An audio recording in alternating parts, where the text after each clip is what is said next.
Hola, buenas tardes a todos. Sean bienvenidos a este último día de la Semana de la Santidad. Ha sido una semana llena de la presencia de Dios, en la que día a día hemos ido descubriendo la forma en la que nuestros candidatos vivieron la caridad desde su vida espiritual, pero también en el aspecto material. Y hoy en esta tarde compartiré esta transmisión con la hermana Teresita. Hermana, buenas tardes. Hola Arturo, muy buenas tardes. Y claro, sean todos bienvenidos y como ya lo decías, ha sido una semana llena de riqueza espiritual en torno precisamente a estas festividades de todos los santos y en la que no deja de sorprendernos el paso de Dios en la vida de nuestros candidatos, en cuya respuesta a su voluntad vivieron el valor de la caridad como característica común entre ellos. Sí, hermana, y es que, como vimos el día de ayer, que nos presentaron la vida de la sierva de Dios, Marta Crisly Vivarrola, y de la venerable madre Humilde Patlán Sánchez, pudimos descubrir que la caridad no debe tener fronteras ni épocas, sino que es un valor que debemos cultivar todos los días y que es un clamor de nuestra sociedad en la actualidad. Así es, Arturo. Ejemplos como el del venerable hermano Juan Fromental o el de la sierva de Dios, María Amada del Niño Jesús, nos deben inspirar para que también nosotros seamos portadores de caridad en los diferentes espacios donde nos encontramos, ya sea en el trabajo, en la escuela, en la vida del hogar, en el campo o en la ciudad, para que del mismo modo otros se conviertan en esa luz de caridad que tanto bien hace a los seres humanos, pero también nosotros, no nada más a los otros que se conviertan, todos nosotros, más bien, ¿verdad, Arturo? Así es, hermana, totalmente de acuerdo contigo. Y hoy continuaremos acrecentando nuestro espíritu de caridad al conocer a 3 candidatos cuyas vidas reflejan el amor de Dios y que descubriremos a través de los diversos materiales que les presentaremos. Pero, antes de comenzar, queremos agradecer a la Arquidiócesis Primada de México por abrir este espacio para nuestros candidatos a los altares. Y también agradecemos a todas las plataformas digitales que están transmitiendo este evento. Y gracias a todo ese equipo que lo hace posible. Así es, y muchas gracias a todos ellos, ¿verdad? Y pues muy bien, Arturo, ahora te invito a toda nuestra audiencia a que conozcamos la forma en la que el beato Miguel Agustín Pro, sacerdote jesuita, vivió heroicamente el valor de la caridad y junto con él podamos descubrir cuál es la enseñanza que deja a nuestra vida. Sin más, los dejamos con este video. Pues adelante, vamos.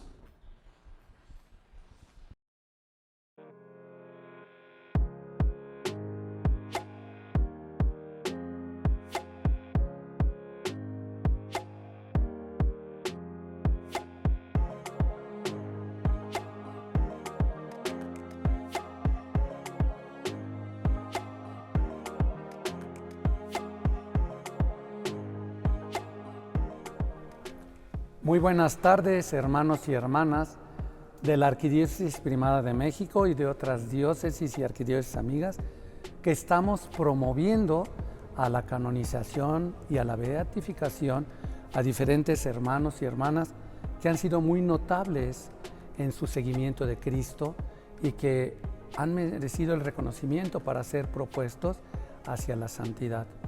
Estamos muy agradecidos con Dios porque estos hermanos y hermanas son una motivación y un ejemplo para todos nosotros que vivimos como pueblo de Dios en nuestra querida Arquidiócesis Primada de México. Yo soy el Padre Gonzalo Rosas, tengo mi cargo, mi servicio aquí en la Parroquia de la Sagrada Familia y el Verbo Encarnado en la Colonia Roma. Y ya llevo 10 años trabajando aquí, promoviendo y buscando el milagro, el presunto milagro para canonizar al Padre Pro y sirviendo a nuestra comunidad de comunidades aquí en la Colonia Roma. Y el tema que elegimos los representantes de todas las causas es el de la caridad. Y me toca a mí explicarles de qué manera Miguel Agustín Pro vivió esta característica esencial para la santidad. Y voy a hablar por etapas. Primera etapa. A los 20 años, Miguel Agustín siente el llamado, la invitación que Jesús mismo le hace para entregarle su vida como joven, y él, después de hablar con unos sacerdotes jesuitas, después de hacer discernimiento, toma esa decisión de pedir entrar a la compañía de Jesús y de esa manera consagrarle su vida a Jesús. El Padre Pro va a vivir la caridad en este momento de manera muy ejemplar. ¿Por qué lo digo? Porque acababa de entrar al noviciado y en nuestra patria había muchos torbellinos, muchas cosas que hacían que la vida social fuera complicada. Había bandas de revolucionarios, villistas, carrancistas. De alguna manera estamos enterados de cómo fue el proceso para que se viviera la revolución en nuestra patria. Y este joven novicio, junto con sus compañeros, al poquito tiempo de estar en el noviciado en Zamora, Michoacán, llegan a la casa de Junto, a la hacienda de Junto, revolucionarios que toman y vacían y desbaratan esa hacienda. Por lo tanto, los superiores tomaron la decisión de que no podía permanecer ahí el noviciado y los jóvenes porque estarían expuestos a este tipo de movimientos revolucionarios. Y entonces ellos se tienen que disfrazar y tienen que salir caminando para ir primero hacia Guadalajara y luego ir hacia el norte para ir a Estados Unidos, porque ya se empezaba a sentir que iban a venir tiempos de persecución para la Iglesia Católica. Entonces a este gesto de decirle que sí a Jesús, de ofrecerle su vida y de comprometerse a seguirlo desde la compañía de Jesús para el padre Miguel Agustín, fue todo un desafío, porque renunció a su familia, renunció a su patria y tuvo que irse lleno de incertidumbre a iniciar su formación para confirmar su llamado de Jesús. Entonces, es una vocación, en cierto sentido, podríamos decir, heroica, junto con los que decidieron continuar su proceso de formación. Segunda característica de nuestro querido beato Miguel Agustín Pro: una vez que decide sí ser novicio, hacer sus votos, los padres formadores lo van a mandar a diferentes países para que pudiera hacer su formación, filosofía, teología y todo lo que era necesario para ser un sacerdote. Y resulta que lo van a enviar a España, que lo van a enviar a Bélgica, que va a venir a hacer su experiencia de magisterio en Nicaragua. Entonces tenemos a un joven que por amor y por caridad a la vocación que ya Dios le había confirmado y él le había dicho que sí, tiene que vivir su formación en el exilio. Es un exiliado. Culturas diferentes, lenguas diferentes, costumbres y prácticas diferentes. Y vemos ahí, descubrimos a un joven novicio, filósofo y después teólogo, que no pierde su alegría, que no pierde su entusiasmo. Era muy bromista y aunque le costaba trabajo entenderse con esas culturas y esos países diferentes, siempre tenía una sonrisa y un motivo de invitar a todos a estar alegres en el seguimiento del Señor. Entonces vemos cómo Miguel acepta también vivir en este exilio y es muy duro renunciar a tu patria, renunciar a los tuyos, pero solo por el llamado a Jesús, lleno de caridad, Miguel Agustín entrega su vida. Va a ser muy bonito porque otro signo de caridad, tercera característica de Miguel, en donde estuvo estudiando y formándose, él siempre tuvo un corazón y una mirada atenta a los más pobres. Y no viene de este momento. Desde chico, cuando él trabajaba con su papá, que era el encargado de una mina, Miguel salía a convivir y a compartir con los mineros. Es decir, tenía ese hábito de preocuparse por los demás, sobre todo por los más pobres. Luego lo va a hacer con los gitanos, luego lo va a hacer con los obreros. Es decir, que el Padre Pro, cumpliendo con sus exigencias académicas que eran muy fuertes, con su vida de comunidad, con su oración personal, con su misa diaria, se da espacios para ir al encuentro de los más pobres. Y eso es una característica que él aprendió del Señor Jesús. Recordemos tantito la vida de nuestro Señor Jesucristo. Siempre estaba atento y su mirada y su corazón hacia los enfermos, los endemoniados, Los pobres que ya no tenían que comer, multiplicaba los panes. Y era una entrega cariñosa a la voluntad de su Padre Dios a través de una caridad vivida desde su propia persona. Hay muchos pasajes en el texto del Evangelio que dicen que Jesús ni siquiera tenía dónde reclinar la cabeza. Pues esta experiencia es la misma que va a vivir Miguel Agustín Pro, porque tiene que esforzarse mucho para darse ese tiempo para ir a evangelizar, a convivir con los gitanos. Tiene que darse tiempo, compartir momentos difíciles con los obreros en Bélgica, que al principio se mostraban recelosos y decían, este muchacho que viene a hacer aquí, pero Miguel con su inteligencia, su gracia, pero sobre todo con su cercanía, iba ganando personas que conocieran a Jesús, lo amaran y vivieran su fe también, ¿verdad? Esa es otra característica. Vamos a la cuarta característica de la caridad que a flor de piel vive Miguel Agustín Pro. Cuando ya se ordena, allá en Bélgica solito, va a recibir su destino hacia México. Ya el superior y el rector donde estaba viviendo habían dicho, miren, está muy enfermo, tiene unos problemas de úlcera, mejor que se vaya a morir a su patria, ¿no? ¿Para qué lo tenemos aquí? Pero Miguel, en el fondo de su corazón, estaba listo para consagrar su vida al Señor Jesús por caridad y por amor, y poner en plenitud, ahora que ya era presbítero, toda su vida, su formación al servicio de los más necesitados, ¿no? Se da su vuelta por Lourdes y a María Santísima le pide que lo ayude porque quiere consagrarse como sacerdote para servir a la iglesia. Y en México la cosa estaba cada vez más terrible. Ya había pasado la revolución, pero ahora venía la persecución religiosa. Ya lo sabemos, el presidente Plutarco Elías Calles va a decretar una ley en contra de la iglesia, va a suprimir el culto en las calles, va a poner multas para todas las familias que le dijeran a su hijo, ándale, tú quieres ser seminarista, te mandan, los multaban, cerró noviciados, cerró seminarios. Ese presidente quería acabar con la religión católica.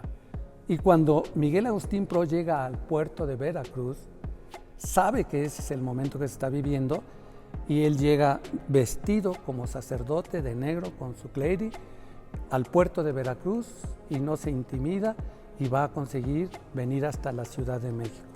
Y una vez que llegó a México, y aquí es donde viene algo muy hermoso en mi opinión, lo llama el padre provincial, le dice a Miguel, es que la cosa está bien dura, tú tienes que tomar una decisión, le dice, puedes ya renunciar a tu sacerdocio, puedes agarrar otro estilo de vida, casarte, tener familia, o puedes esconderte y estar escondidito para que no te agarren, o puedes arriesgar tu vida evangelizando y anunciando a Cristo.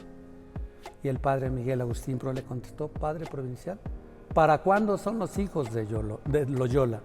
Y entonces vemos a un Miguel Agustín que inmediatamente se va a consagrar a atender a la gente que le es confiada.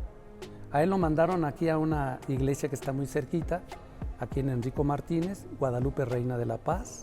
Es el primer destino apostólico donde él empieza ya a trabajar como sacerdote. Ya está la persecución religiosa.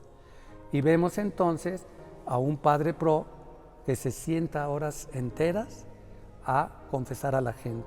Y es muy importante que entendamos que en nuestro país, en ese momento el 99% de los que lo conformaban eran católicos y tenían una fe y tenían mucho miedo de que la persecución religiosa provocara pues una mortandad o que los mataran y que no estuvieran preparados para tener una muerte en la gracia de Dios. Por eso eran colas y colas inmensas de hombres y mujeres que buscaban el sacramento de la reconciliación. Y el padre Pro, que ya no se acordó de que estaba enfermo, se va a consagrar para dar ese servicio de confesar durante horas. Era muy simpático porque tenían que irlo a levantar del confesionario para que tomara su desayuno, para que descansara un momento, para que comiera. El testimonio de fe del padre Pro estaba al lado de la gente, estaba sufriendo las consecuencias de la persecución religiosa y fue muy astuto porque él desde chiquito aprendió a disfrazarse de mil maneras. Y en estos momentos de persecución religiosa sabía disfrazarse de mecánico, de fontanero, de payaso, de catrín, de mil maneras para llevar a Jesús sacramentado a esas personas que más necesitaban al Señor. Dio muchos sacramentos de unción de enfermos a personas mayores que los jóvenes de la liga se avisaban y decían: mi mamá, mi abuelita, por favor, un sacerdote. Y ya llevaban al Padre Pro, que arriesgaba su vida junto con los jóvenes, junto con las personas que estaban faltas de salud, ¿no? Por eso les digo que hay un compromiso de cercanía, de acompañamiento y de arriesgar su propia vida el Padre Pro. Y esto para atender espiritualmente a su comunidad, ¿no? Y claro que la gente, cuando tienes un pastor que está a tu lado, abren su corazón, y también ellos tomaron riesgos muy grandes. Muchas familias de aquí de nuestra colonia ofrecían los sótanos de su casa. Encontraron maneras muy creativas de avisarse. Entonces, cuando llegaba el Padre, pues no había nadie en la calle ni nada, pero adentro ya estaban todos para celebrar la Santa Misa y poder recibir la Sagrada Comunión, ¿verdad? Entonces vemos cómo es un tiempo muy feo de persecución, pero por otro lado, eso fortaleció la fe de la gente, que se comprometieron y lo dieron todo para mantener viva la fe católica. Y hay algo que quiero señalar también, que en medio de esta colonia también el Padre Pro se dio cuenta que había despidos del trabajo, que había multas muy onerosas y que mucha gente empezó a perder la posibilidad de seguir ayudando a su familia si ya no tenías un sueldo, si ya no tenías la facilidad de resolver las necesidades básicas. Y entonces el Padre Pro va, de esa caridad profundamente espiritual por amor a Jesús, la va a extender para ayudar a los más pobres y a los más necesitados.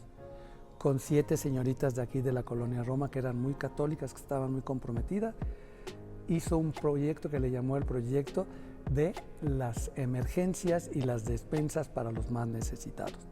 Entonces las señoritas veían la manera de pedir ayuda a sus familias, a sus vecinos, y luego hacían las despensas que el Padre Pro, disfrazado de panadero en su bicicleta, se iba a repartir a las personas que más lo necesitaban.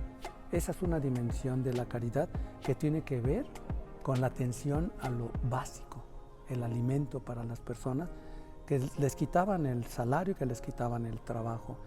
Y luego vemos también a este Padre Pro dándose mucha astucia, dándose así como la manera de avisar a la gente que iba a estar parado en una esquina y que iba a llevar el Santísimo para que las personas pudieran hacer y recibir el cuerpo de Cristo. Eso es lo que llamó las estaciones de emergencia, ¿no? Y el Padre Pro salía bien disfrazadito, llevaba su copón lleno de hostias, y donde ya habían quedado llegaba y empezaba a dar la Sagrada Comunión. Y todavía tuvo actos más meritorios, más notables, ¿no? En el Paseo de la Reforma, así como lo conocemos, él iba de catrín, muy disfrazado, y debajo de su saco llevaba una estola morada, que es la que usamos para el sacramento de la confesión, y el Padre Pro se sentaba, cruzaba su pierna muy elegante, y empezaron a llegar las personas a confesarse. Y el Padre Pro como que se encontraba con sus amigos, y luego su saludo era Ave María Purísima, y empezaba el sacramento de la reconciliación. Esto es un testimonio de caridad extendida a todos los niveles de la vida, ¿no? La persona que necesitaba fortaleza espiritual, ahí estaba el Padre Pro arriesgando su vida junto con esa persona. A la persona que tenía una necesidad material, el Padre Pro veía cómo, con la ayuda de la comunidad y de las familias católicas, se solidarizaban para ayudar. Otra dimensión muy importante fue que acompañó a los jóvenes de la Liga de la Defensa de la Fe. El Padre Pro les dio ejercicios, les daba pláticas, los animaba para que siguieran defendiendo la fe en el Dios de la vida, la fe en Jesús. Y también eso lo llevó a arriesgarse mucho, ¿no? Por eso el presidente de la República, Plutarco Elías Calles, ya lo tenía en ojeriza, ya le traía mucho coraje porque pues le platicaban, ¿verdad?, que el que organizaba, el que estaba siempre con los pobres, con los jóvenes, era el padre Pro. Evidentemente estaban sus hermanos, pero tuvo un liderazgo católico muy fuerte, el padre Pro, su hermano Humberto, Roberto y muchos jóvenes de la liga, ¿no? Entonces vemos a un padre que lleva la caridad al extremo de estar al lado de los más necesitados, de estar al lado de los que promovían la defensa de la fe y de estar al lado de las personas que no tenían salud, que no tenían alimento y que necesitaban ayuda espiritual. Ese es nuestro Padre Pro y de esa manera arriesgó su vida para vivir la caridad y para terminar. Evidentemente se fue cerrando el cerco para atraparlos, para meterlos a la cárcel, ¿verdad?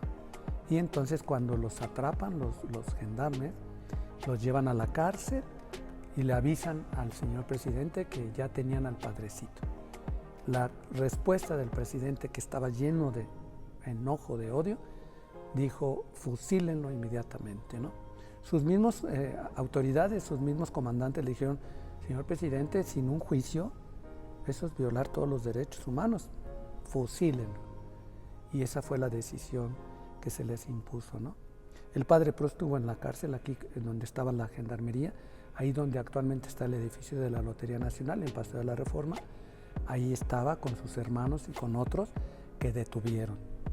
Y claro, muy tempranito, el día 27 de noviembre, al primero que llamaron para fusilarlo fue al padre Pro.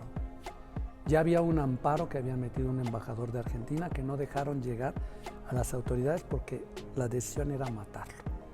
Entonces el padre Pro pues salió, el general Cruz, que era quien lo había tomado preso, al caminar junto a él hacia el paredón, le dijo: padre Pro, discúlpeme, padrecito.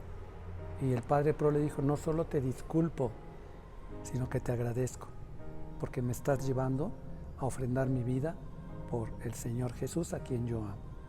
Y de ahí va a ser que cuando lo fusilen, el grito, sus últimas palabras sean: viva Cristo Rey. Y esto es un testimonio de cómo nosotros, que somos católicos, que creemos en Jesús, que amamos a Dios, que queremos a María Santísima, tenemos la posibilidad de, con estos ejemplos, hacer posible nuestra propia santidad. ¿Qué hay que hacer? Tener una vida espiritual muy fuerte, pero un corazón generoso y mucha caridad para ayudar a los que están en nuestro entorno, en nuestra familia, en nuestra colonia, en nuestra sociedad. Así es que, hermanos, ojalá y que estos testimonios que estamos recibiendo como un regalo sean algo que motive a cada uno de ustedes, a cada uno de nosotros, para desgastarnos, como lo hizo nuestro Señor Jesucristo, como lo hizo el Padre Pro y muchos hermanos y hermanas que estamos viendo y conociendo su testimonio, para ver si es posible que alcancen la santidad a la que todos estamos llamados. Pues háganos un favor, encomiéndense al Padre Pro, y si reciben un milagro, avísenos a nosotros para promover y que se pueda encontrar ese presunto milagro que le conceda la gracia de ser santo. Pues muchas gracias, y unidos en oración, en sinodalidad y trabajando por nuestra arquidiócesis, por nuestra iglesia. Que Dios nos bendiga a todos. Muy buenas tardes.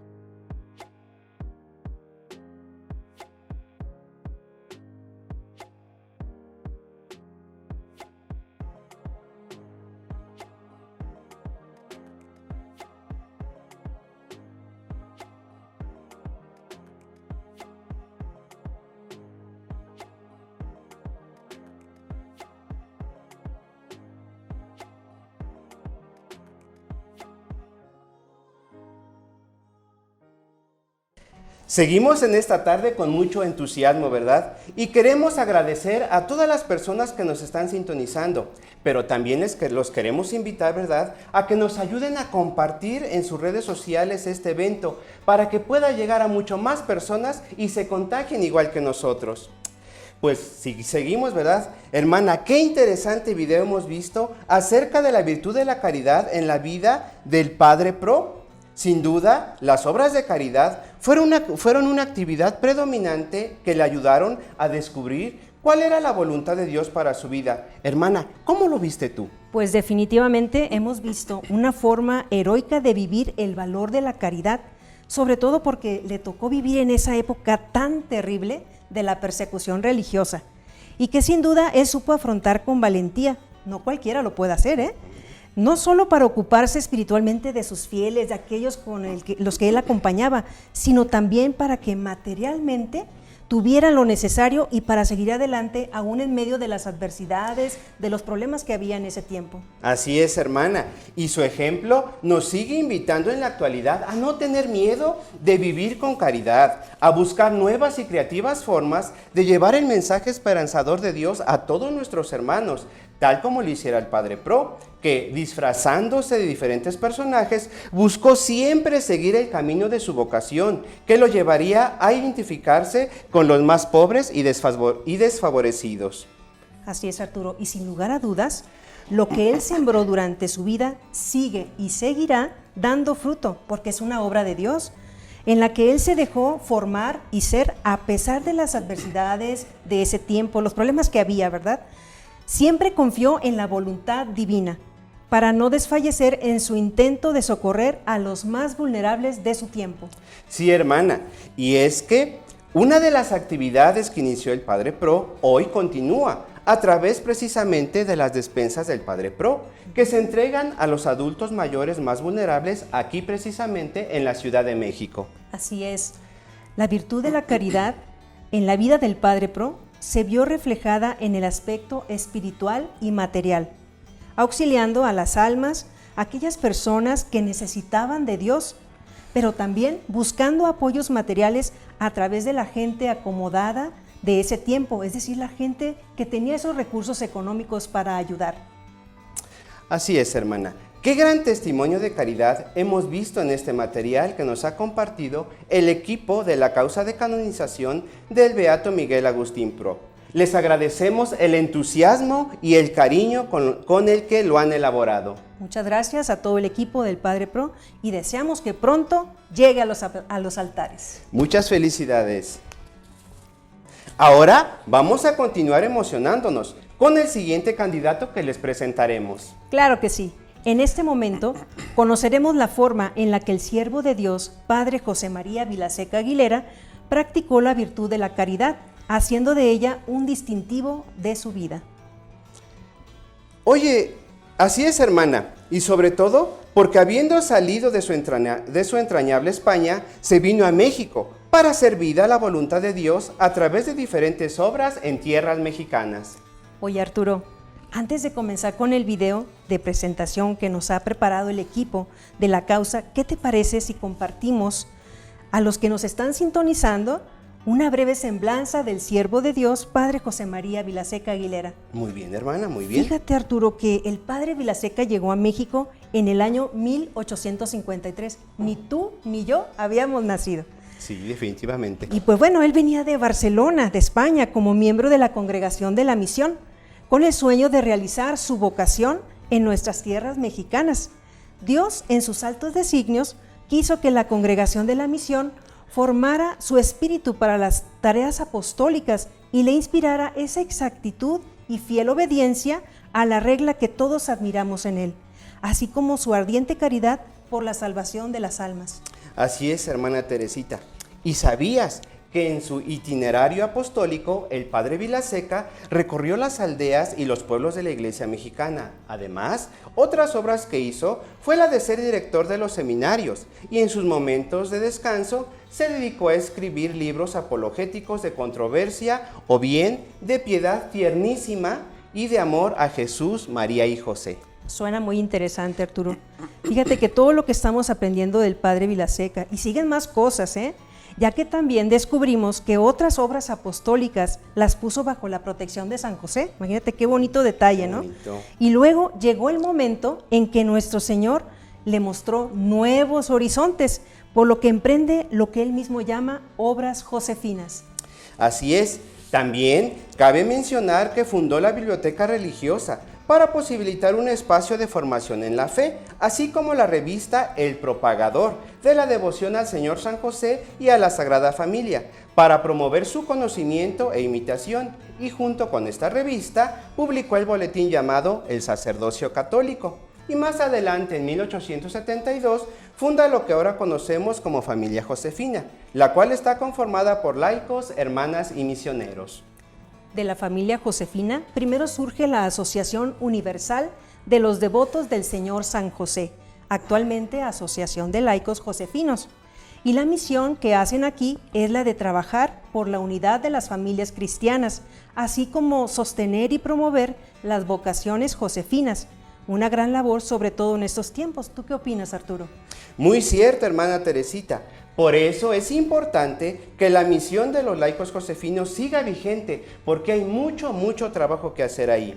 Otra obra relevante que hizo el padre Vilaseca fue en el Callejón del Montón, aquí en la Ciudad de México, hoy Calle de las Cruces, donde inauguró el Colegio Clerical del Señor San José, ya que esta obra sentó las bases para lo que después sería la Congregación de Misioneros de San José. Qué interesante, Arturo.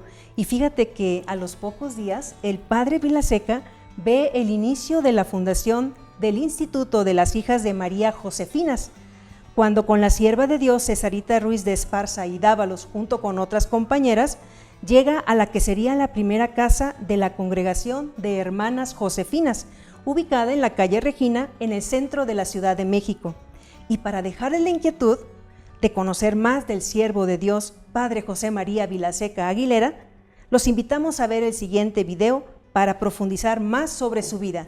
Entonces, no les contamos más y vamos a ver el video. Adelante.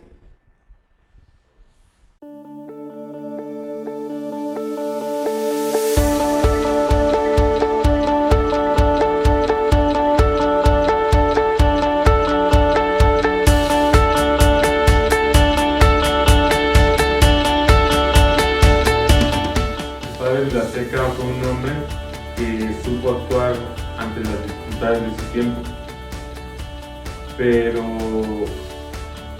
a mí lo que me parece interesante es que el padre Vilaseca no actúa en el lugar donde nace, donde vive.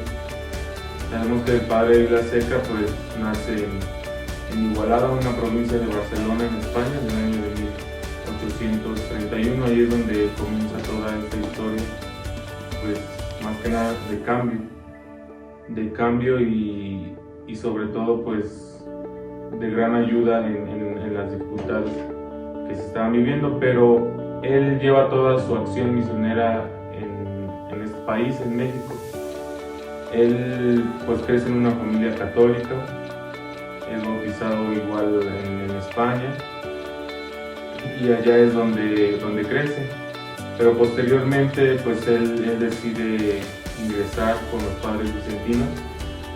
Él tiene sus primeros estudios aquí en México, sus primeros estudios de filosofía, y es como se comienza a formar en esta parte eclesial. Ya después pues él se da cuenta de su realidad, se da cuenta de que él puede hacer mucho más, y pues por eso decide pues cambiarse de familia religiosa. Él comienza siendo vicentino, pero posteriormente pues va a fundar a nuestra familia, que es la familia Josefina. Pero ¿cómo se da esto? Pues esto surge a partir de una incertidumbre, de una preocupación, y es como pide a sus superiores pues la oportunidad de hacer algo más, pero por otro lado es como surge toda esta parte de la oración, esta parte de la devoción a San José. Incluso aquí es como nace la devoción a San José del Buen Consejo. Por lo tanto, con este acontecimiento de San José del Buen Consejo, el 25 de enero de 1867, pues es como comienza toda esta historia de la familia Josefina. Y aquí lo importante pues es resaltar la figura de San José, porque pues él desde su infancia tiene como este cariño pues tan especial. Sabemos que el padre Vilaseca amaba mucho a la Virgen María y por lo tanto quería dar a conocer a su esposo, que es San José. Y desde un principio también él, siendo vicentino, pues se interesa por las misiones. Incluso por eso quiere como extenderse y por eso decide fundar a los misioneros josefinos. Antes de fundar a la familia josefina, pues hace todo un recorrido ya estando en México para poder llegar a Monterrey. Recuerdo que él estaba en San Luis Potosí y pues todo este recorrido que se va a dar a lo largo de días, porque pues antes no era tan fácil el poder trasladarse, ¿verdad? Entonces lo hace en una carreta, él va escribiendo todo lo que va viendo, lo que se le viene a la mente, lo que quiere realizar, y es como llegan a la misión del Yaqui en Monterrey. Por eso dentro del carisma de nosotros como misioneros josefinos pues está esta parte tan importante de la misión indígena. También está la parte de las misiones, pero en la parte de la educación, porque el padre Vilaseca pues se da cuenta de que estaba muy escasa la educación en la fe. Por eso decide fundar la biblioteca religiosa, el propagador, y que a partir de los recursos que todas estas obras van generando, pues es como da pie a todo lo que viene después, que es la formación de los colegios clericales. Y esto porque el padre Vilaseca quiere dar sacerdotes a México.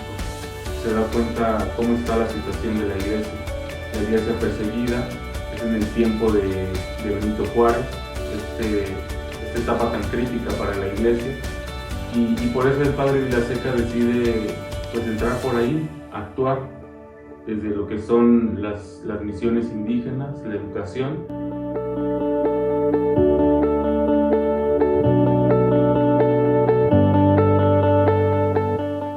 Y bueno, con la fundación de todas las obras josefinas aquí en México es como el padre Vilaseca entrega su vida, da una respuesta a la problemática que se estaba viviendo, y así es como vive plenamente, pero pues al final sabemos que su salud se fue deteriorando y termina siendo atendido en el hospital de las hermanas josefinas.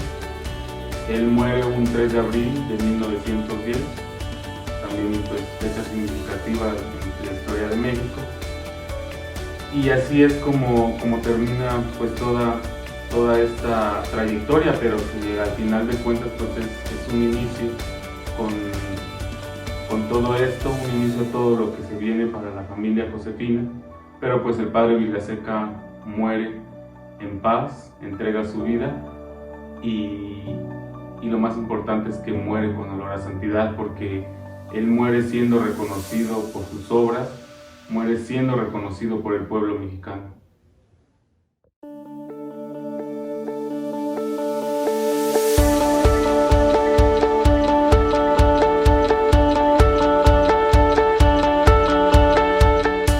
Padre Vilaseca era un santo y su vida fue dedicada a eso, a la santidad.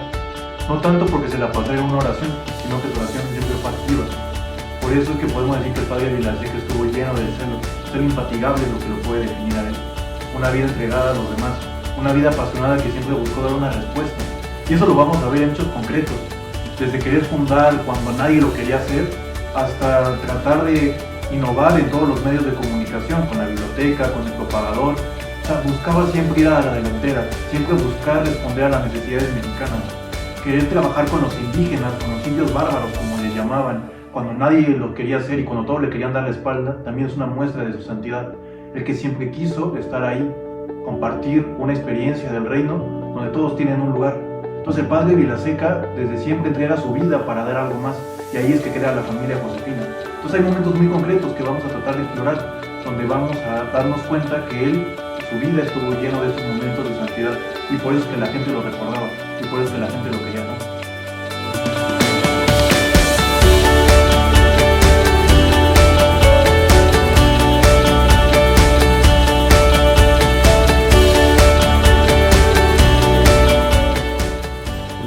1960 el padre Vilaseca le estaba dando ejercicios a las hermanas de la Caridad.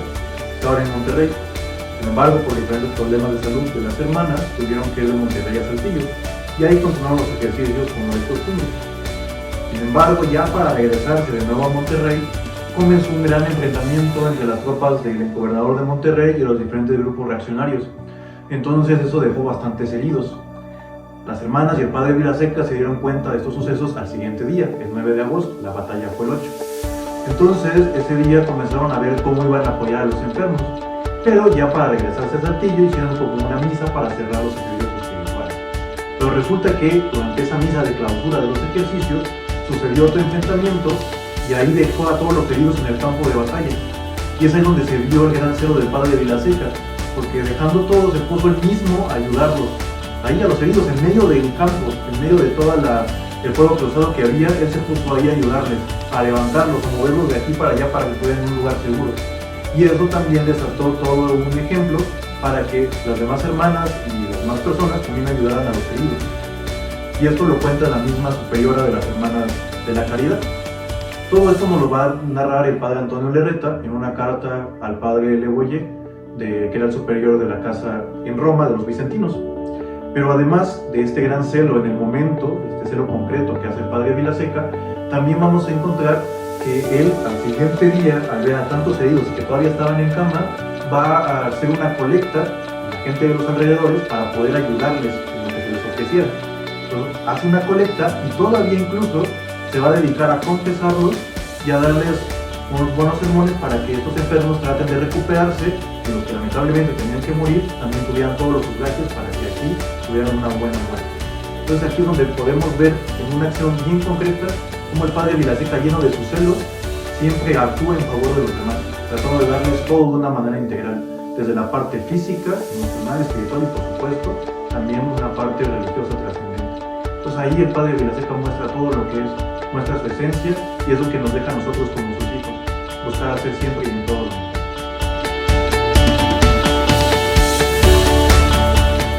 Pues sabemos el contexto histórico que se vivía en nuestro país. En este tiempo pues la iglesia estaba siendo perseguida. Al padre Vilaseca pues, se le acusa de sacerdote pernicioso. Al gobierno pues en cierta manera le molestó todas las obras que el padre estaba haciendo para ayudar al país. Pues en cierta manera pues, la iglesia era mal vista, todo lo que tuviera que ver con casas religiosas, con que sonara religión, que sonara iglesia, pues al gobierno le estaba molestando, ¿verdad? El padre Vilaseca es uno de los primeros encarcelados, pues en este contexto también, porque pues era el más reconocido entre los sacerdotes que estaban siendo perseguidos, pues era uno de los más reconocidos por sus obras, las obras que estaba realizando. Y pues este hecho de que los encarcelaron, pues fue el 24 de mayo de 1873. Esto lo podemos constatar en una carta que él mismo envía al presidente de la República, a la cual a la letra dice de la siguiente manera: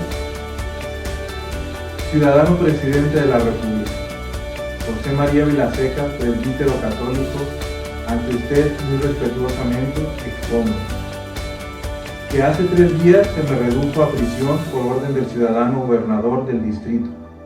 Ignoro la causa de esta prisión y desconozco el delito de que se me acusa.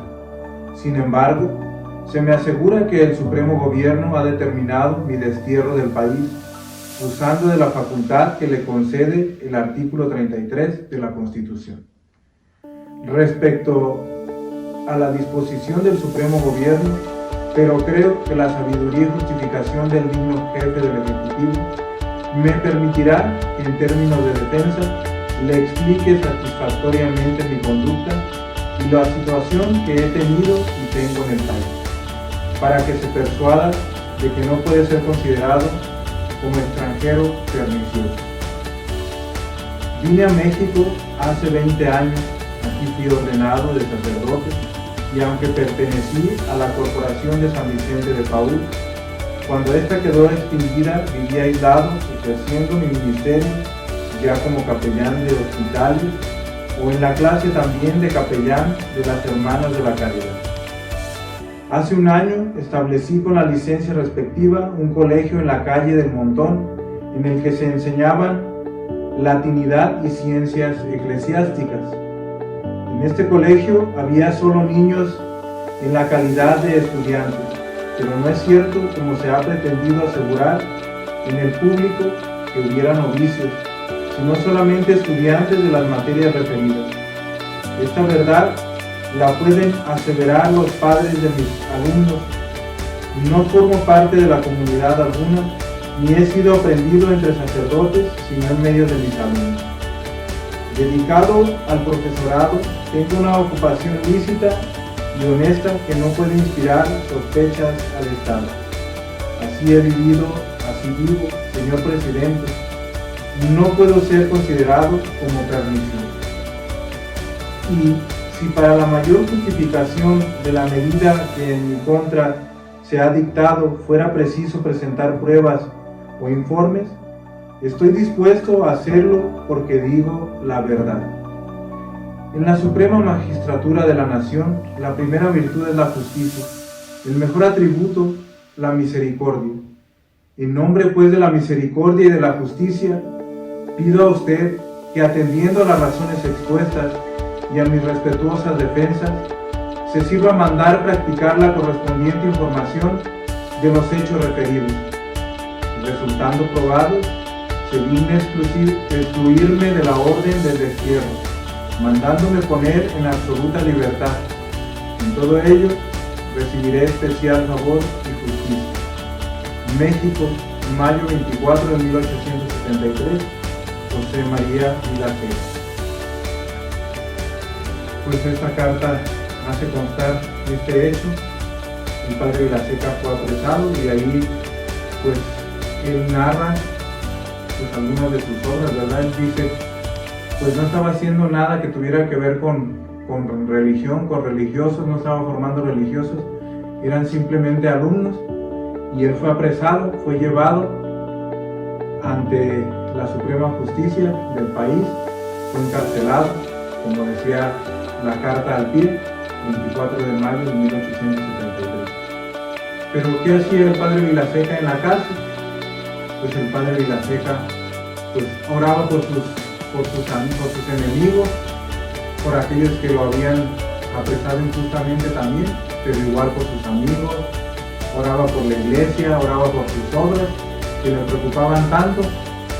Al él sentir que esta prisión pues iba a terminar en el destierro, pues se empieza a preocupar por sus obras, se empieza a preocupar y empieza a pensar, ¿qué voy a hacer si no puedo regresar ya a México? ¿Qué va a hacer de las obras que yo tenía? Y pues es una de las preocupaciones más grandes. Pero pues el hecho histórico que aquí se constata, en que resalta pues esta virtud heroica del padre Vilaseca, también está en que pues él, pudiendo salir de la cárcel, alguien ofreció pagar la multa, que era de 14,000 pesos en ese entonces, pero él no aceptó. Dijo, no voy a salir de esta prisión, no voy a salir de esta cárcel si no salen todos los sacerdotes que están en prisión conmigo. Y esto hace constar pues la solidaridad también del padre Vilaseca con la iglesia, con aquellos sacerdotes que estaban sufriendo las mismas penurias que él pues en esta prisión.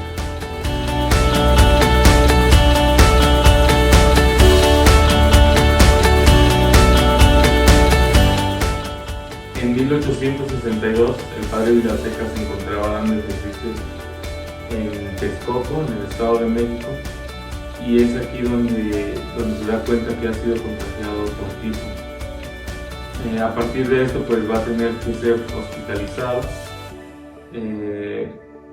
En la información que tenemos, pues dice que era un lunes santo, entonces por ahí va como lo particular de este acontecimiento, porque el padre Vilaseca pues tiene esta experiencia de muerte, le dan los santos óleos e incluso el médico dice que pues ya no hay ningún remedio. Por eso pues el padre Vilaseca platica que él siente un vacío enorme, una soledad y siente que pues ya es el fin. Esto lo va a platicar ya más posteriormente en otros ejercicios que está impartiendo.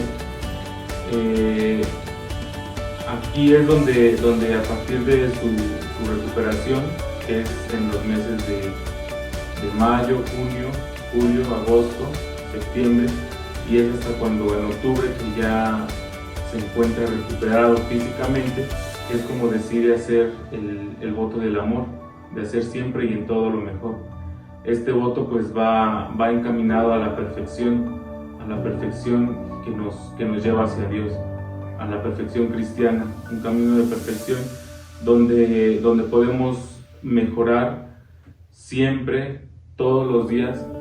Es una oportunidad para mejorar, y él lo ve así porque pues su experiencia de muerte y el poder recuperarse es como una segunda oportunidad para él. De hecho, pues explica todo esto del voto de hacer siempre y todo lo mejor, pues en un himno, en una oda, que pues posteriormente podemos nosotros indagar un poquito más en esto, pero a lo que voy es que el hecho de hacer siempre y en todo lo mejor pues se vio plasmado en todas sus obras, en todas sus acciones aquí en el país, y pues una de estas obras donde podemos ver cómo hizo siempre y en todo lo mejor pues es la fundación de la primera revista religiosa aquí en el país de México. En 1871, el propagador de la devoción al Señor San José y a la Sagrada Familia.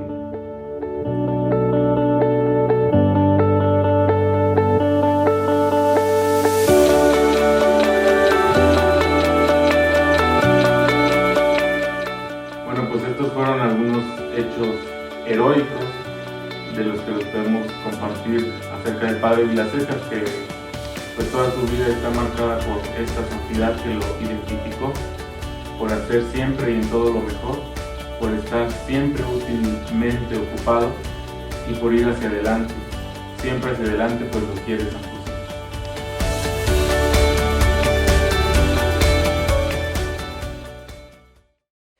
Muchas gracias a todas las personas que nos están viendo a través de las diferentes redes sociales, y por favor, sigan compartiendo, denle like y escriban en comentarios para conocer qué piensan, qué opinan de este evento de la Semana de la Santidad. Y también queremos agradecer al equipo de canonización del Siervo de Dios, Padre José María Vilaseca Aguilera, quien también nos invita a seguir leyendo sus escritos y poner en práctica su legado misionero. Así es, les damos las gracias al equipo. Oye, Arturo, ¿qué crees? ¿Qué? Ahora vamos a conocer sobre la vida del siervo de Dios, señor canónigo don José Anastasio Díaz. Él fue un sacerdote misericordioso y humilde, identificado con el corazón de Jesús en el amor y con Santa María de Guadalupe en su preferencia a los pobres, en especial con los niños y jóvenes. También nos comparte sobre la virtud de la caridad. Así es, hermana. Y fíjate que al leer sobre su vida me llamaron la atención dos etapas que destacan en su misión. La primera en el seminario como formador y maestro, y la segunda en el barrio de la estación del ferrocarril, construyendo siempre la iglesia, tanto en el aspecto espiritual como en el aspecto material.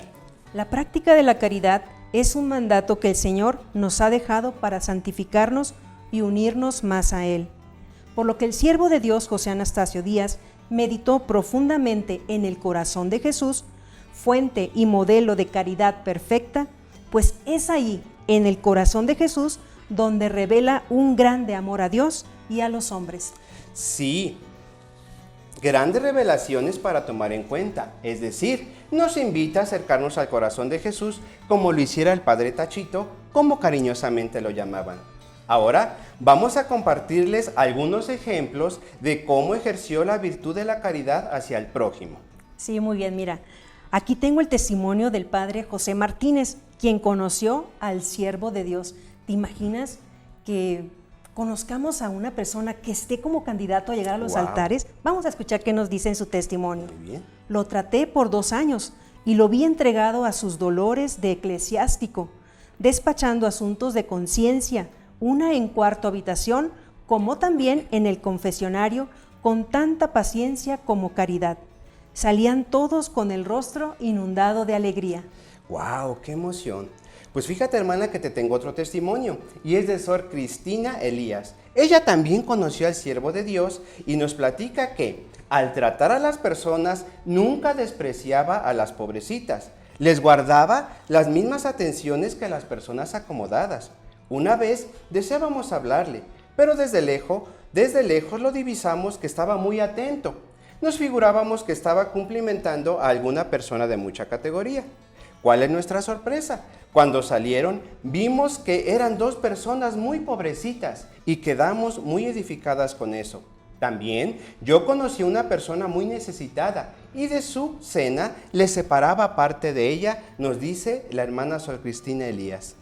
¿Te imaginas compartir el alimento para alguien más y quedarse con ese vacío un poquito ahí para decir, ofrezco este sacrificio por aquella persona? Sí, qué bonito detalle. Qué bonito, pues sí. Hay más testimonios de cómo ejerció la caridad. ¿Quieren conocerlos? Los invitamos a ver el siguiente material. Vamos a verlo.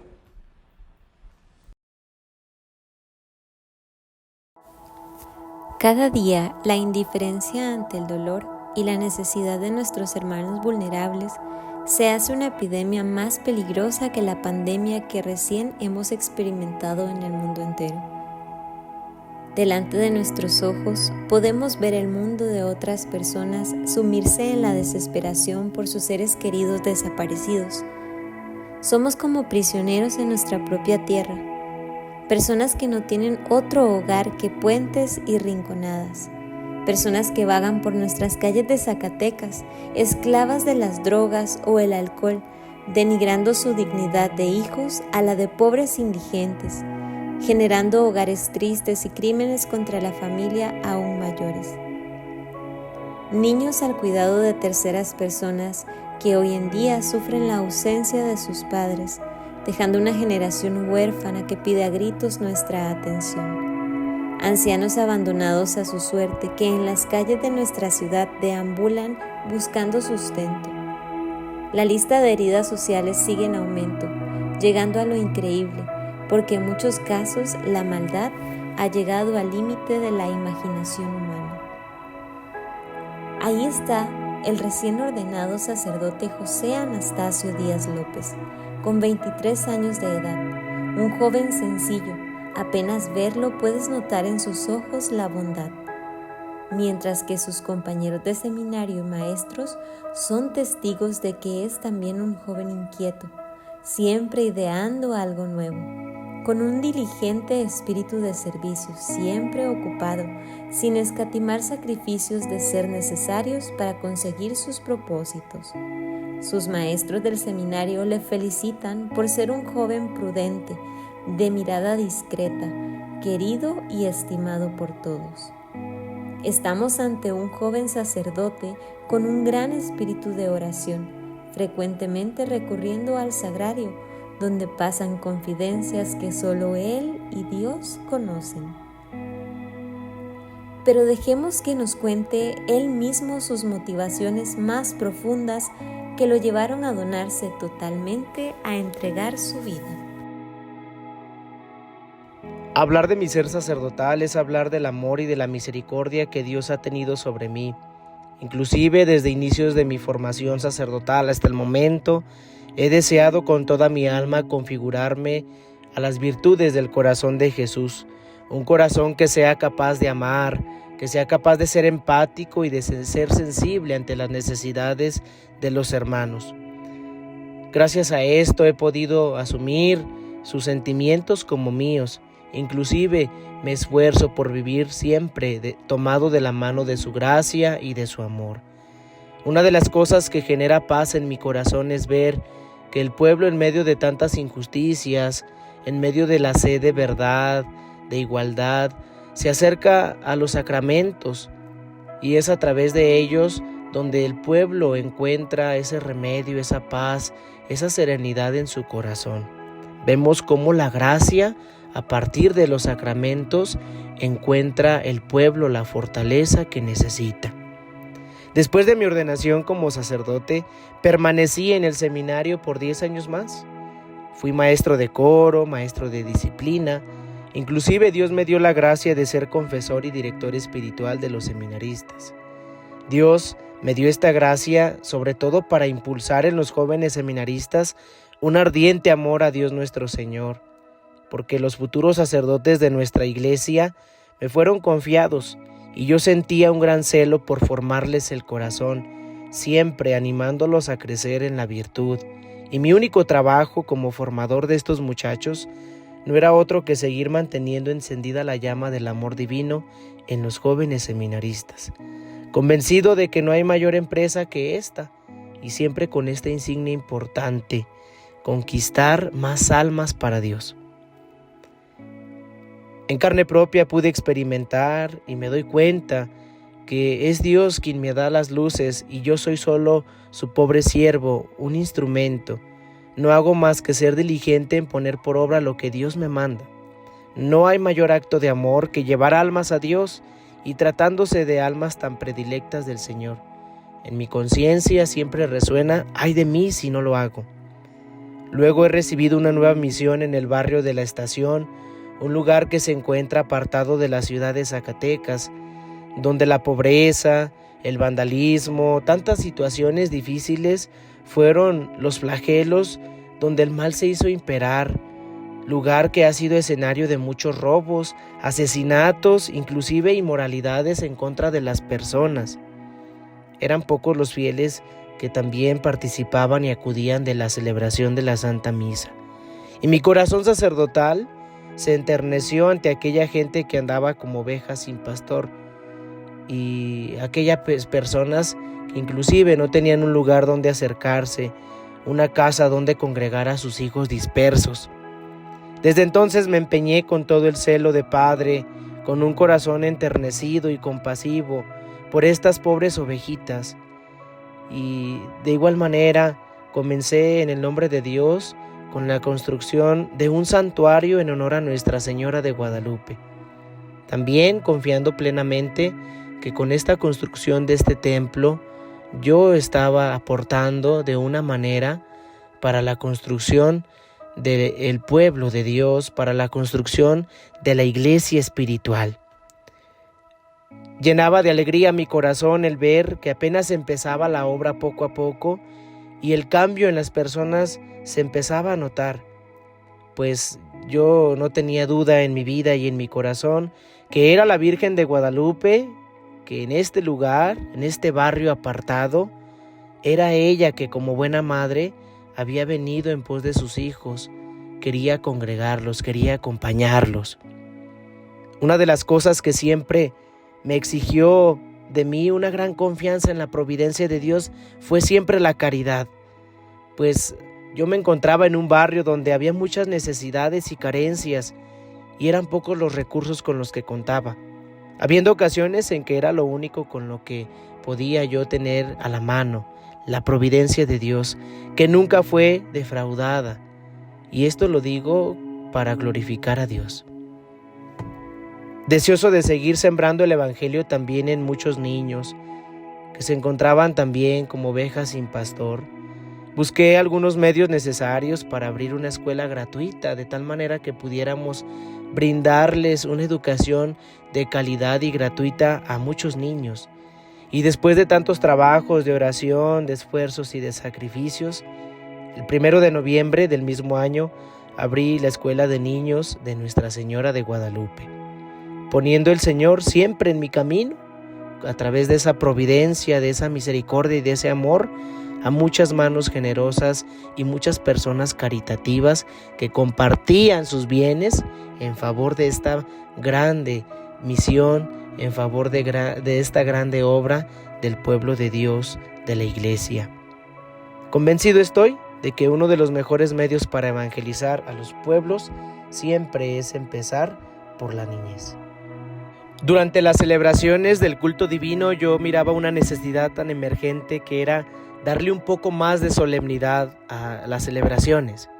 Inclusive, ante esta necesidad he procurado la ayuda de algunas jóvenes con una actitud bien dispuesta, con una actitud positiva, que de tal manera, con el conjunto de sus delicadas voces, he ido instruyéndolas de la mejor manera posible en el canto y en la liturgia, en la práctica de las virtudes, inclusive me he animado a reunirlas cada semana para ensayar y he procurado con esmero para todas estas señoritas brindarles una formación cristiana digna para este servicio.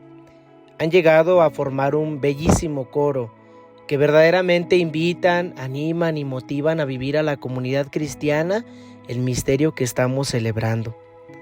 Viendo en ellas ese fervor, esa actitud que con frecuencia se confesaban, participaban de los sacramentos y que comulgaban, pude descubrir la pureza de sus almas, esa sinceridad y esa sencillez en su corazón, infundiendo en ellas un profundo deseo de buscar siempre, en lo más sencillo, la santidad.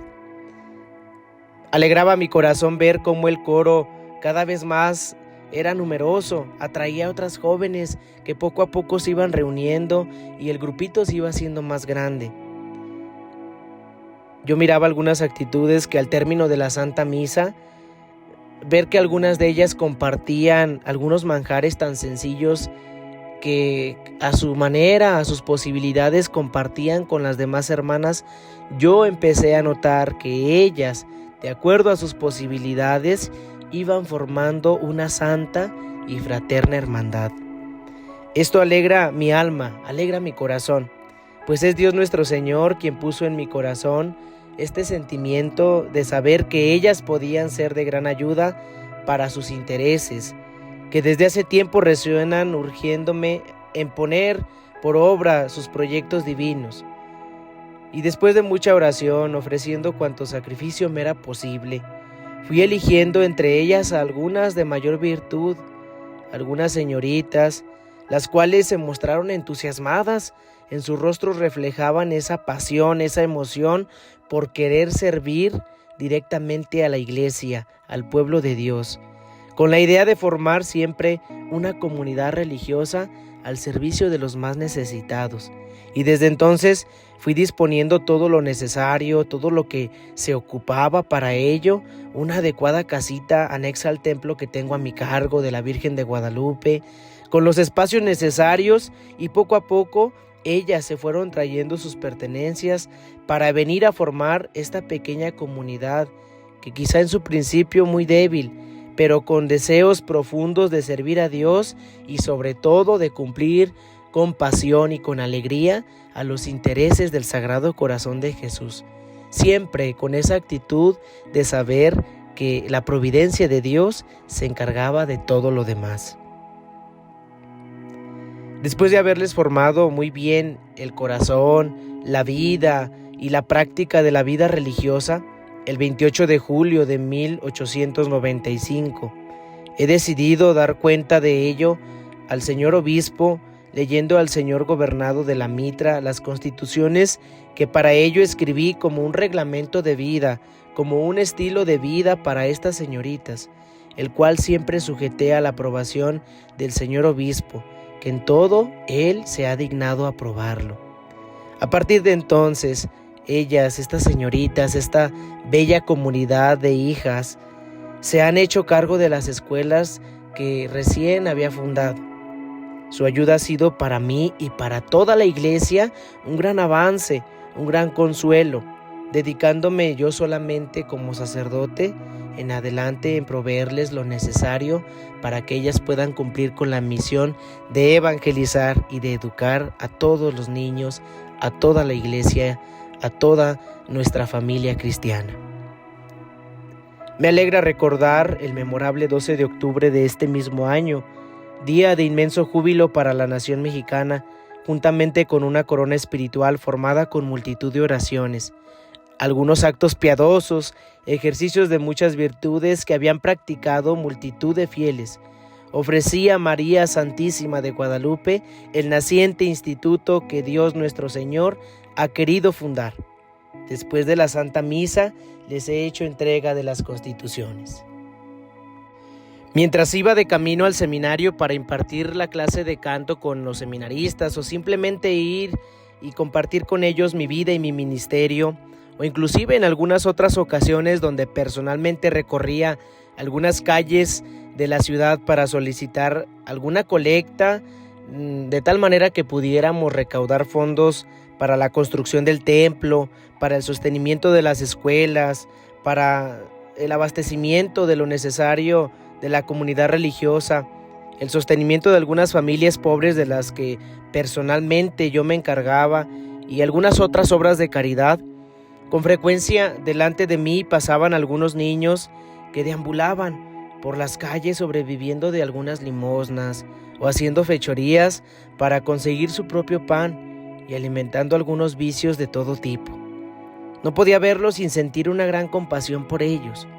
No podía dormir inclusive, o algunas veces no podía comer sin pensar en esos pequeños que carecían de lo más necesario y que se la pasaban en las calles alimentando algunos vicios.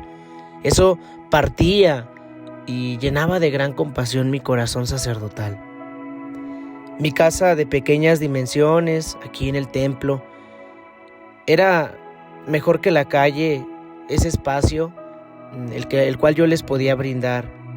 Comencé a hacer planes para ofrecerles un hogar digno donde vivieran seguros, donde pudieran desarrollarse como personas, como ciudadanos responsables, adecuando un pequeño dormitorio. Y el día 12 de diciembre de 1897, con la ayuda de la providencia de Dios y apelando a la buena voluntad de las personas caritativas, a las 10 de la mañana se bendijo un pequeño dormitorio que abrí con 5 niños, llevando el nombre de Asilo del Sagrado Corazón. Invité para la bendición a algunas autoridades eclesiásticas y algunas otras civiles.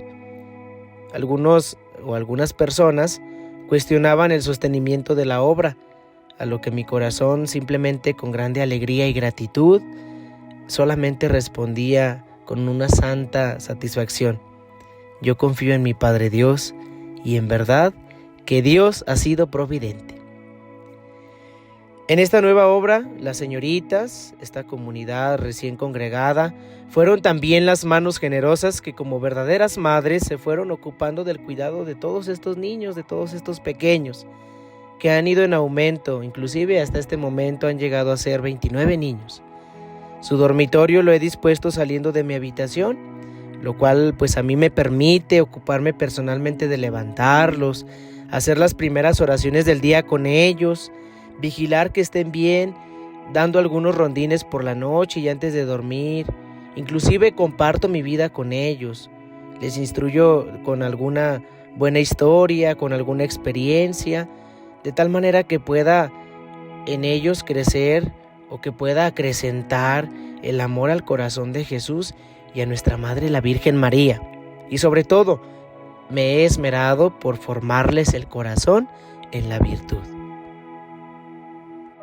Ante mis ojos, ante mi mirada y en distintas ocasiones pude ver la escasez económica de muchas familias en este barrio, por lo que en algunos momentos establecí para ellos una despensa bien surtida que se les entregaba constantemente para su sustento. Esto siempre lo hacía con la ayuda de la providencia de Dios y con la ayuda de tantas personas de buena voluntad que de manera generosa y de manera desinteresada se hacía posible. Yo solo muevo los corazones a la generosidad, mostrándoles la necesidad tan urgente de tantas familias necesitadas, de tantas familias pobres que carecen de lo necesario. Y Dios los inclina en su providencia a socorrer a sus hermanos más necesitados.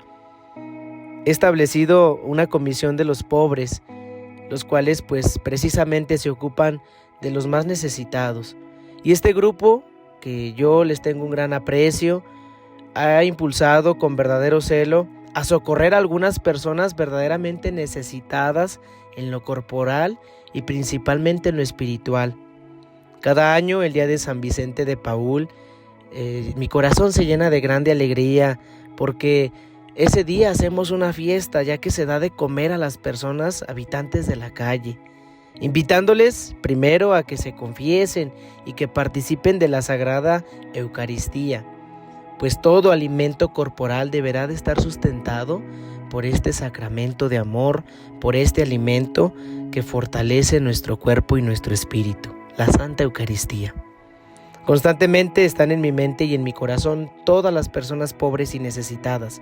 Son tan queridos de nuestro Señor Jesucristo, procurando que ninguno de ellos toque a esta humilde casa y se vaya sin ser socorrido. Siempre he procurado que el amor, que la misericordia se vea reflejado y que puedan experimentar todas esas personas que vienen en búsqueda de una ayuda, de un auxilio en su alma y en su cuerpo.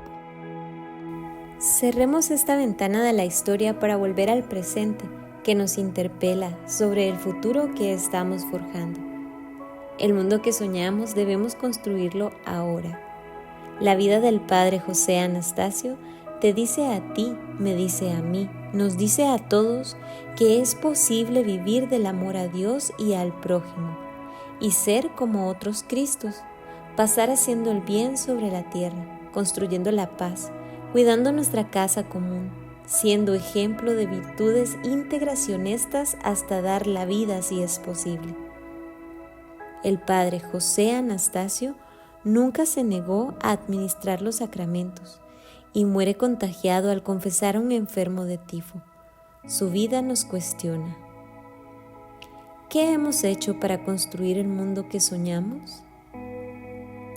¿Qué estás haciendo justo ahora para dejar huellas de amor sobre la tierra?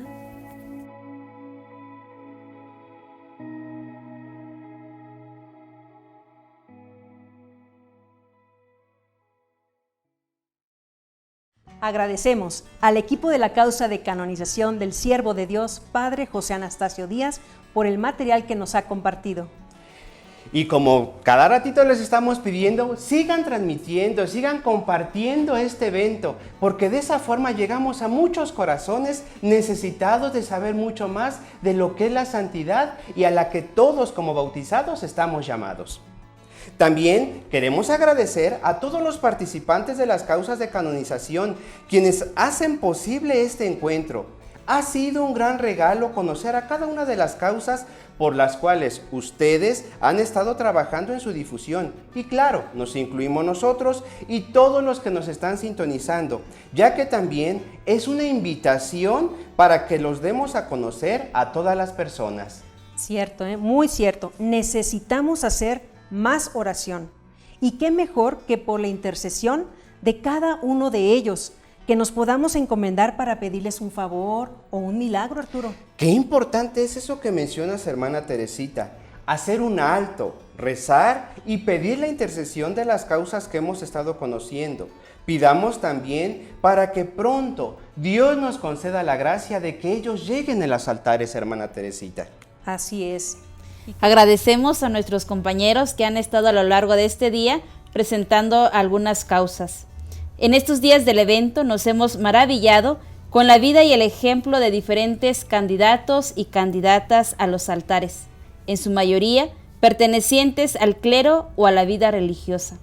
Pero hoy tenemos una causa muy especial.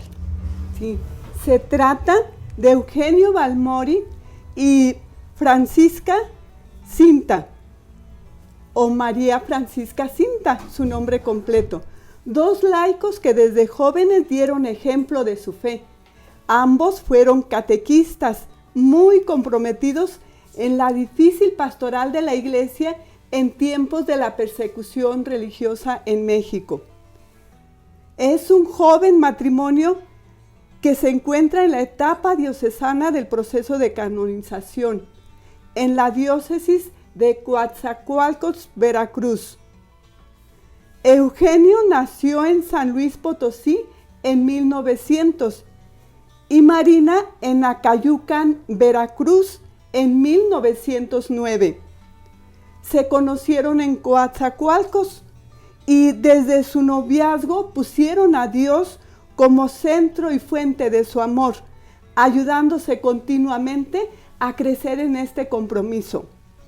Se casaron el 11 de noviembre de 1937 en Acayucan. En 1938 se trasladaron a la Ciudad de México, donde nacieron sus 3 primeros hijos. Ahí colaboraron en la construcción de la iglesia de San Juan Evangelista en Mixcoac.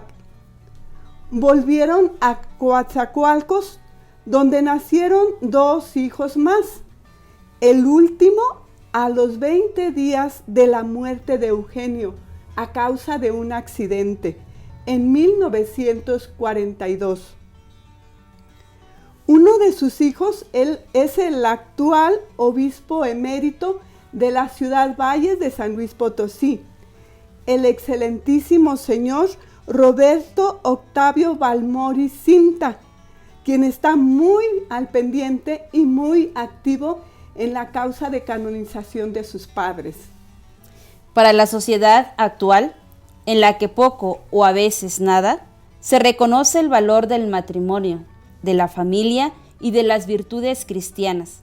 La vida ejemplar de estos jóvenes esposos representa una gran luz que pone de manifiesto la belleza de este sacramento. Pues los invitamos a que nos acompañen a ver el siguiente video de este joven matrimonio que sin duda también nos traen un ejemplo de vivir la caridad.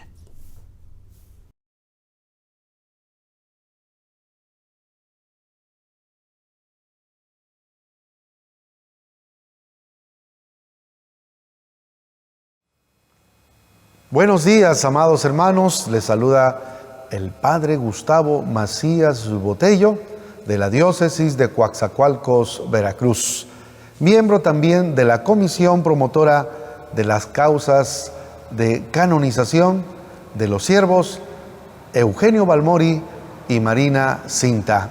Hoy tengo la gracia de compartir con ustedes cómo fue que ellos vivieron la virtud de la caridad, una de las 3 virtudes teologales y podemos decir la más importante, la fundamental. Como ustedes saben, la caridad es considerada una de las virtudes más elevadas en la tradición cristiana, ya que representa el amor desinteresado y la atención hacia el prójimo. En la vida de los siervos de Dios Eugenio Balmori y Marina Cinta, esta virtud se manifestó de manera palpable, reflejando un profundo compromiso con el bienestar de los demás y demostrando que la fe se traduce en acciones concretas. Eugenio Balmori, un destacado apóstol de la caridad, brilló por su dedicación a los más necesitados. Su vida fue un testimonio de entrega y sacrificio, buscando siempre el bienestar de los pobres y desamparados. Balmori entendía que la caridad no era solo un acto de generosidad, sino una respuesta al llamado divino de amar al prójimo. Su trabajo en diversas iniciativas sociales, así como su empeño por proporcionar educación y apoyo a quienes carecían de recursos, son ejemplos claros de su misión cristiana de la vida. Además, su capacidad de escuchar en los momentos difíciles permitió que muchos en su comunidad cristiana recibieran su consuelo, un consuelo de esperanza que solo el amor verdadero puede ofrecer. Por otro lado, Marina Cinta encarnó la caridad en sus acciones diarias, en las pequeñas cosas que a menudo son pasadas por alto en nuestra sociedad moderna. Su sencillez y su humildad la llevaron a ayudar a los que la rodeaban, desde los actos de bondad hacia los vecinos hasta la atención a los enfermos y a los ancianos. Marina atendió cada acto de amor, porque pequeño que fuera, tenía la capacidad de cambiar vidas. Así, su vida fue un reflejo de cómo la caridad puede manifestarse en acciones cotidianas y en el trato digno hacia los demás. Su legado muestra que la verdadera caridad no busca reconocimiento ni recompensa, sino que responde a una vocación de amor y de servicio. Ambos siervos de Dios inspiran a la comunidad a vivir la caridad como una forma de vida integral. A través de su testimonio, nos enseñan que la caridad debe ser un principio activo que nos mueve a la acción y no solo a una idea abstracta. La importancia de su misión trasciende el tiempo y el espacio, invitándonos a ser instrumentos de paz y amor en un mundo que muchas veces parece estar sumergido en la indiferencia. Amados hermanos, en conclusión, la caridad de Eugenio Balmori y Marina Cinta se manifestó a través de sus vidas y acciones, demostrando que un verdadero encuentro con Dios se traduce en el amor al prójimo. Su legado nos desafía a adoptar la caridad como un estilo de vida, recordándonos que cada gesto, por pequeño que sea, puede tener un impacto duradero en la vida de quienes nos rodean.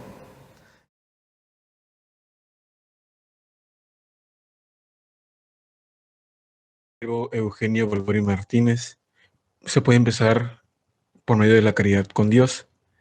Él recuerda muy claramente sobre cómo todo esto empezó a través de su niñez, la enseñanza inculcada a través de su familia en la hacienda de Bocas, y eso se ve muy reflejado en su adultez cuando, por amor a Dios, emprendió la defensa de la iglesia, apoyó a los obispos, a los sacerdotes perseguidos, y bajo su propia responsabilidad, la tarea de evangelizar a otras personas por medio de la catequesis y también promoviendo a las autoridades la libertad de poder expresarse de esta forma y del reconocimiento de sus propios derechos a hacerlo. Según relatos que cuentan otras personas como la señora María Luisa, a él lo describen como una persona muy amable, una persona muy bella, y que por Dios, por el amor que le tenía a él, se exponía al peligro de incluso ir encarcelado por prestar su casa para hacer misas, para hacer las horas santas, para proteger a los sacerdotes perseguidos de ese entonces. Además, por el propio amor a Dios que le tenía el siervo Eugenio, ponía todo su empeño en extender el reino de Cristo. Esto lo hizo desde lugares muy lejanos como Tampico, llegando a Coatzacoalcos, incluso hasta la Ciudad de México, aún conociendo a los peligros que se exponía por unos tiempos muy difíciles que a él le tocó vivir como un apóstol laico y también como un catequista. También el obispo Genaro Méndez expresa de que el propio deseo del siervo Balmori era manifestar su propósito de servir hasta el punto que llegó a poner su propia vida aún en peligro. Pero aún así, él no batalló solo en esta vida que le tocó. Logró encontrar a alguien con el que apoyarse, una base con la cual pues compartir su carga, a la cual pues es su novia Marina. Y en ella encontró pues un compañero en el cual podía seguir sirviendo y también una persona muy maravillosa. Dice a la propia Marina de que él ha puesto todo su futuro, todo su amor, todo lo que él es y lo que será a las manos de Dios, confiando en él plenamente sin ni una sola duda.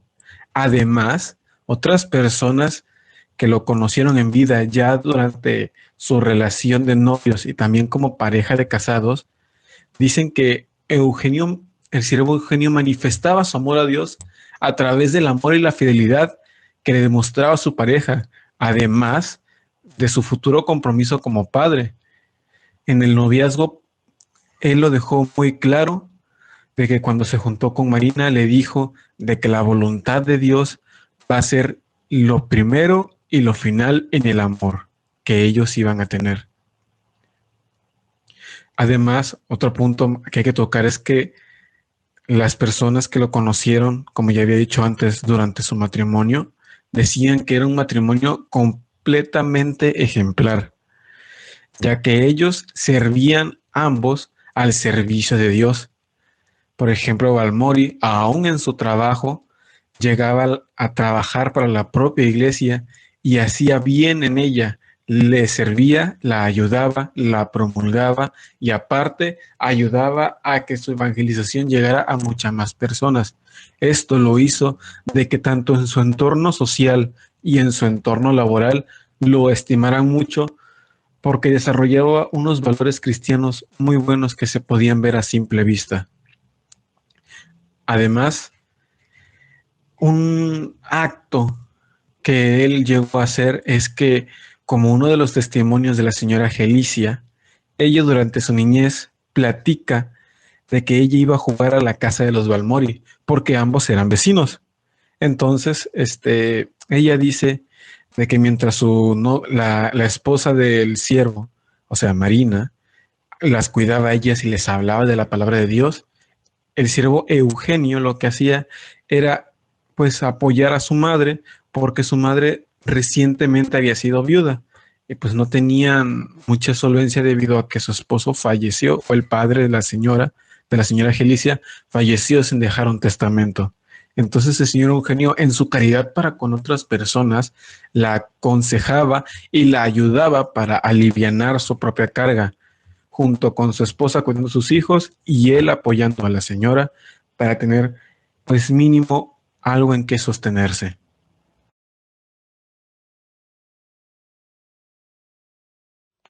Como dos caminos que se encuentran, Eugenio y Marina se encontraron en Dios para formar un matrimonio unido en la fe y en el amor, cimentado en la Eucaristía, iluminado por la experiencia de su apostolado catequético y sostenido por el anhelo de ganar a todos para Cristo. Buscaron hacer siempre la voluntad de Dios y al venir la prueba se abrazaron a la cruz de Cristo y permanecieron siempre fieles a su vocación cristiana como hijos de la Iglesia, hasta su encuentro definitivo con el Señor. La espiritualidad que Eugenio y Marina vivieron como cristianos laicos, como catequistas y como esposos, se convierte ahora en un mensaje de fe y de amor para toda la comunidad cristiana. Desde pequeña, Marina conoce a Dios y lo ama. En el ambiente familiar, sus papás le hablan de Dios y se preocupan de su formación religiosa, tanto de ella como de sus hermanos. Su amor a Dios la lleva a trabajar por extender el reino de Cristo. En ningún momento de la vida de Marina encontramos algo que pudiera considerarse contrario al amor o caridad para con Dios. Más bien, constatamos continuamente en ella el deseo de mantenerse fiel a Dios, a quien tanto ama y con quien quiere estar unida, y por eso su anhelo de permanecer en gracia de Dios la hace acudir con frecuencia al sacramento de la penitencia, a la oración, a la dirección espiritual y sobre todo a la Sagrada Comunión, buscando en todo momento cumplir la voluntad de Dios. Conociendo la trayectoria de Marina a través de su vida diaria, de sus escritos y de su trato con los demás, podemos afirmar que manifestó siempre un amor muy grande, fuera de lo común, que bien podemos calificar como heroico para con el prójimo. Entre las prácticas de Marina en favor de los pobres están también las ayudas que daba a los que encontraba en las calles y que le pedían, o a los que acudían a la puerta de su casa para solicitarle comida, ropa o alguna moneda, y que siempre recibían una respuesta favorable. Su amor a los enfermos es digno de mención, porque apenas sabía de alguna persona enferma, se preocupaba por irla a visitar y llevarle una palabra de consuelo, y sobre todo, pedir a Dios por ella. Marina muestra una gran sensibilidad por los enfermos, familiares o no, y se interesa por su salud, yendo a visitarlos y pidiendo a Dios por ellos. Son innumerables las referencias en sus memorias de esta obra de misericordia para expresar el amor a su prójimo. Podemos concluir este apartado de la caridad de Marina para con el prójimo diciendo que ella fue siempre muy consciente del mandamiento del amor fraterno que Jesús dio a sus discípulos. Ámense los unos a los otros como yo les he amado. Y se esforzó por cumplirlo y por enseñarlo a los demás. No solo con la palabra, sino también con las obras. Amó a sus padres, a sus hermanos y hermanas, a su esposo y a sus hijos, a sus familiares y a sus amigos, a sus niños de catecismo y a los alumnos de la escuela, a sus maestros, a sus vecinos, a los enfermos, a los pobres e indígenas, a sus clientes de la tienda, a los sacerdotes y fieles de su iglesia, a los que les causaron dolores o tristezas, a los fieles difuntos. Amó, ayudó, aconsejó, consoló, perdonó, hizo oración a Dios por cada uno. Trabajó incansablemente por llevarlos a todos a la palabra de Dios y a la presencia de Jesús a sus familiares.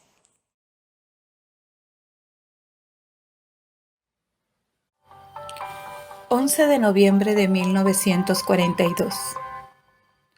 Ven a reinar. Ven, oh Jesús, que el día ya declina y mi frente se inclina, rendida bajo el peso del dolor. Ven a reinar por siempre aquí en mi alma y dale paz y calma. Tú que eres nuestro Rey y nuestro amor, me he quedado a luchar en esta vida y lloro sin cesar la despedida de un amor que la muerte me robó. Y he venido a pedirte, Jesús mío, que llenes tú el vacío que en mi pecho su ausencia me dejó.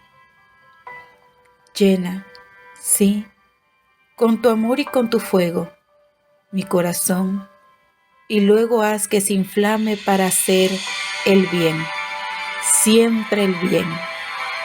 Que mis labios enseñen tu doctrina y sea la fe divina quien nos conduzca al celestial Edén.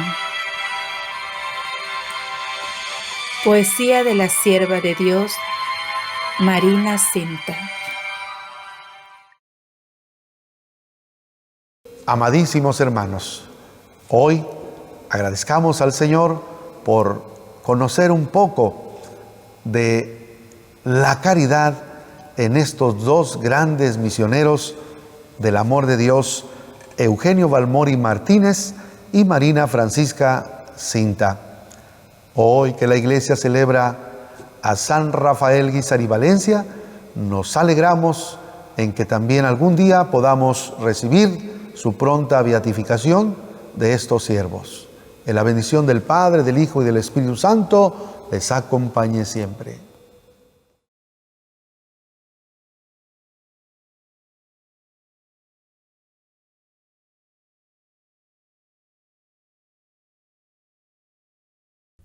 Qué interesante en la vida de este ejemplar matrimonio, que el padre Gustavo Macías nos la ha mostrado de manera muy clara. Eugenio brilló por su dedicación a los más necesitados y vivió la caridad como respuesta a la llamada de Dios, lo que lo llevó a ser un destacado apóstol de la caridad. Marina encarnó su caridad en sus acciones diarias, en la vida ordinaria orientada al servicio al prójimo, con humildad y sencillez, enseñándonos que la verdadera caridad no busca reconocimiento ni recompensa. Así es. Pues también en este video me llamó la atención cómo Marina expresa su fe y pues las experiencias de su vida a través de la poesía, lo que nos transmitieron una prueba. Y también nos compartieron documentos muy importantes, cartas de uno y de otra, entre ambos, en los que expresan pues ese profundo amor, fidelidad, ese amor centrado en Dios que los ayudó a crecer cada día más. Son testimonios muy hermosos. Así es. Pues agradecemos al Padre que nos compartió esta experiencia y en general a toda la comisión promotora de esta causa tan interesante, la causa del matrimonio Balmori. Muchísimas gracias. Pues continuamos. Les cedemos la palabra a nuestros compañeros que seguirán conduciendo este día. Muy bien. ¿Y qué crees, Arturo? ¿Qué pasó, hermano? Que el final de este programa se está acercando. Por lo que ahora los invitamos a escuchar el mensaje de clausura y a recibir la bendición por parte de Monseñor Salvador González Morales, a quien agradecemos su presencia y apoyo.